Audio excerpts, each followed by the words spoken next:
জিলানী উনি একদিন ওনার হুজরা শরীফের মধ্যে বসা, কোথায় কোথায়?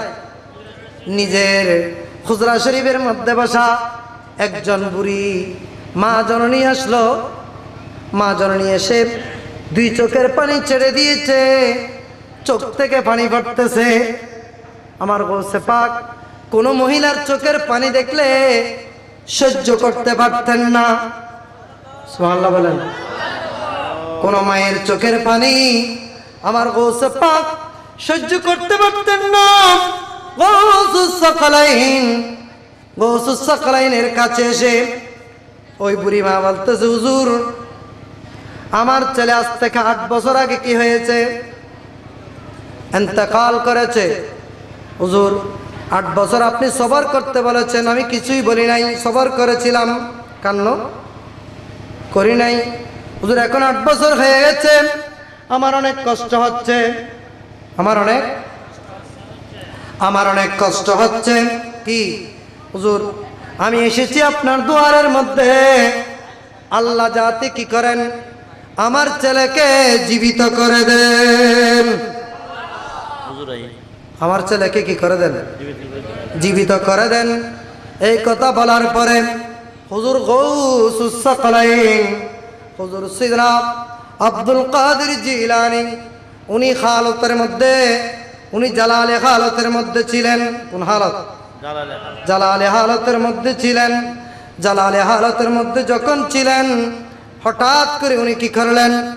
বললেন ঘুরে যাও, যাও তুমি তোমার ঘুরে চলে যাও, দেখবে অল্প কিছুক্ষণের মধ্যে তোমার ঘরের মধ্যে তোমার ছেলে তোমার ঘরের মধ্যে ফিরে এসেছে। ইন্তেকাল করেছে কয় বছর আগে? একটু কথা বলেন, কয় বছর? 8 বছর আগে। 8 বছর আগে যে ছেলেকে কবর দেওয়া হয়েছে, আড্ডি মাংস আছে না, এখানে বলে ইবে তো হয়ে বেলে ঈদে আইব তো ইবে হন মাহবুবে সুবহানে হন, মাহবুবে সুবহানি, ইবে হার মাহবুব আল্লাহর মাহবুব। আল্লাহ বলতেছে আমার মাহবুব যখন বলে ফেলেছে তাহলে তো এটাকে আমাকে জীবিত করে দিতে হবে।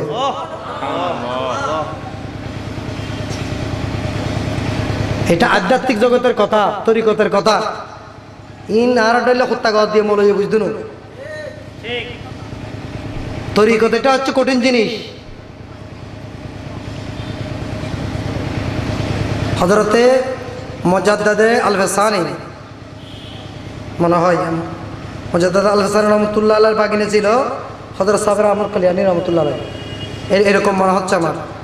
তুই বেজাতে ফারজ জারগুই বাইনের কথা বাইনা তুই আর লঙ্গরখানা যাইস ডিউটি দিকি দে লঙ্গরখানা যাইস তো বাইনে রে খাইতো ন হয় চাই তো কই দে ওবে 12 বছর ফারুর মধ্যে কি করেন তব করেননি ইবে আর লঙ্গরখানা মানুষের খানা খাবার 12 বছর আয় পর দেখা দে ইবে আড্ডি মাংস বেকিন ইবে আড্ডি টাড্ডি মারে মা ইবে চোখ বেগুন গলি গই আড্ডি নে কই কি রে ভাই আবাই না তোর অবস্থা কা ওদে অবস্থা দে খানা পিনে না হাই তো না হাস কা হয়তো তুই তারা খাইতে না চাইতে হয়ে যাবে না। আপনি তোমাকে খেতে বলেন নাই, দেখতে বলেছেন, আমি দেখেছি, সবাইকে খাওয়াইছি। ইয়ানোর নাম দি তরিকত। ইয়ানোর নাম কি? সোজা না?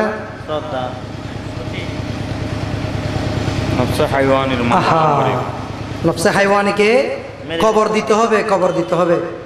আল্লাহ আমাদের সবাইকে বুঝার তৌফিক দান করুন। আল্লাহ গো আমায় তৌফিক দাও যাব মদিনা, আল্লাহ গো আমায় তৌফিক দাও যাব মদিনা, নয়ন ভরে দেখব আমি সোনার মদিনা। সবাই নয়ন ভরে দেখব আমি।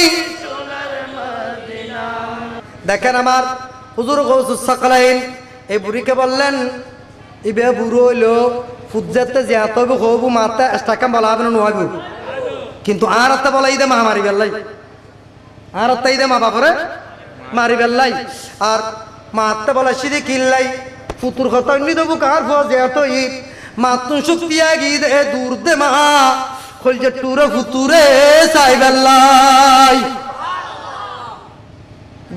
দৌড়তে দৌড়তে ঘরের আঙ্গিনায় গেলাম, দেখা যাচ্ছে ছেলে নাই। আবার দূরে চলে আসলাম, দূরে চলে আসার পরে গৌসে পাককে বলতেছে, হুজুর আমার ছেলে ঘরে নাই। বলে, বুড়ি তুমি একটু সফর করতে পারো নাই? এত তাড়াতাড়ি চলে আসছে কেন? বলে, আবার যাও, দেখবে এবার তোমার ছেলে আছে। দ্বিতীয়বার গেলাম, বলে এবারও নাই, আবার চলে আসলাম। তৃতীয়বার গেল, গিয়ে দেখতেছে যাওয়ার সময় বুড়িকে বলতেছে, এই বুড়ি তোমাকে রাস্তা হবে না, তুমি এবার গিয়ে দেখবি তোমার ঘরের আঙ্গিনার মধ্যে, তোমার ঘরের উঠানের মধ্যে তোমার ছেলে দাঁড়িয়ে আছে। গিয়ে দেখতেছে ঠিক ঠিক ছেলে দাঁড়িয়ে আছে। মা যখন ছেলেকে দেখেছে বুকের মাঝে জড়িয়ে ধরে কান্না দুই প্রকার, একটা বেদনার কান্না আর একটা আনন্দের কান্না। মা দুই চোখের পানি ছেড়ে দিয়ে বলেন, বাবা যেই দরবারে গিয়ে আমি তোকে পেয়েছি, আমি প্রথমে সেই দরবারে যাব, ওখানে গিয়ে শুকরিয়া আদায় করে আসবো। গৌসে পাকের দরবার আসলেন, দেখতেছে গৌসে পাক কাঁদতেছে। এখন গৌসে পাক কান্না করতেছেন, হুজুর আমি এতক্ষণ কান্না করেছি আমার ছেলের জন্য, এখন আপনি কেন কাঁদতেছেন? বলে, হ্যাঁ খাদ্দি আল্লাহ আর হই দে মাহবুবে সুবাহানি, কিন্তু তুই গো মাই বসম মেকানে মাহবুবে সুবাহানির বেজুগ লই জ্বালা খাদ্দি সুবহানাল্লাহ। আল্লাহ আর হই দে আয় মাহবুবে সুবাহানি, কিন্তু আল্লাহ তুই একজন মহিলার সামনে কিভাবে আমাকে তিনবার তো ডিউটি করতে হলো। এদিকে গৌসে পাকের উপর ইলহাম হচ্ছে, এ আব্দুল কাদের হুজুর গৌসুস সাকলাইন, আমি তুমি যখন বলেছো আমি সাথে সাথে ফেরেশতাদেরকে অর্ডার দিয়েছিলাম, কিন্তু সমস্যা হচ্ছে ওই ছেলেকে তো মাটি খেয়ে ফেলেছে। ফেরেশতারা ওকে জোড়া লাগাইতে জান দিতে সময় দেরি হয়ে গেছে। এদিকে বুড়ি তিনবার দৌড়াদৌড়ি করে ফেলেছে, আমি কি করব? বলে, হুজুর আমি এটা মানব না, একজন মহিলার সামনে আমাকে আপনি কি করেছেন? বেইজ্জত করেছেন। বলে, ঠিক আছে আব্দুল কাদের, তোমার রাগ করার কিছু নাই, এখন তুমি আমার কাছে দুইটা জিনিস চাও, আমি এখন তাজা তাজা তোমাকে দুইটা নিয়ামত দান করে দেব। বেশি করে ফেললাই সুবহানাল্লাহ। না চাইলেও আমি তোমাকে একটা জিনিস দিয়ে জিততি। বলে, কি? বলে, জুমার রাতে তুমি আব্দুল কাদেরকে যারা স্বপ্নে দেখবে, সুবহানাল্লাহ বলেন, কোন ইবাদত করতে হবে না, কেউ যদি জুমার রাতে আপনি আব্দুল কাদেরকে স্বপ্ন দেখে, সে অটোমেটিকলি আল্লাহর ওলি হয়ে যাবে। নারে তাকবীর, আল্লাহু আকবার, নারে রিসালাত, ইয়া রাসূলুল্লাহ, নারে গাউসিয়া, ইয়া রাসূলুল্লাহ, হুজুর শাহিন জায়ে গাউসে বাগদাদ জিন্দাবাদ। ইয়া আল্লাহ গাউসে বাগ সৈতল দি ওই সুরুগ আসল দি আব্দুল উগল আসল দে এদিন আসল দি বলি জুমার রাত ফিকির রাত জুমার রাত দিবালাই ইয়াজের রাত সালাত দি বেরিব। আল্লাহ আরবে গুনাহ কবুল করুক। আয়ন আরেকখান কি, আমার নামের ভিতর আমি আল্লাহ আল্লাহ জিকির করলে যেমন একটা সওয়াব পাওয়া যাবে, তুমি আব্দুল কাদের জিকির করলো তেমন একটা সওয়াব। এজন্য আমরা খতমে গৌসিয়া শরীফ পড়ি। বহুত জনে গৌসিয়া শরীফ পড়লেও শিরিক কথা আছে না নাই? তোরা কথা শিরিক লইলে থাক, তোরা শিরিক পিছলে আবার ধরে টুপি তারা তো ধুবো আছে গো হুজুর তো টুপি ধুবো, হ্যাঁ নুগো ওই দশ চাইলে ধুবো। হ্যাঁ, আল্লাহ আমাদের সবাইকে হেদায়েত নসিব করুক।